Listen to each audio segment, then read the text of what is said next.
from our children and borrowing from China. To take out a credit card from the Bank of China in the name of our children, driving up our national debt that we are going to have to pay back. That's irresponsible.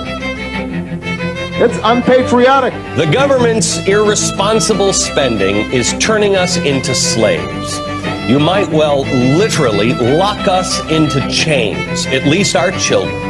We got to deal with this big long-term debt problem, or it will deal with us. And it is I think it is. I'm asking you, join us to stop this fiscal train wreck. Join us to protect our children from an inferior standard of living, from a crushing burden of debt and taxes. Okay, I don't believe in any of the tax cuts. I didn't want tax cuts for the rich. I didn't even want it for the middle class.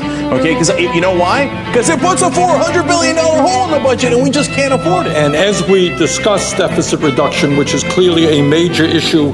For decades, we have piled deficit upon deficit, mortgaging our future and our children's future. And the deficit thing is real, and the debt thing is real. We are really in trouble on it at some point. Is there a need for comprehensive deficit reduction? The answer is not only yes, but hell yes. This debt that hangs over our head, a government that spends more money than it takes in. That's not sustainable. You know, you cannot cut taxes or increase spending unless you can pay for it.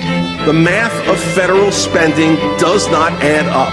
And we are spending money we do not have. We have a debt burden that's crushing us. To me, this is more of a moral issue.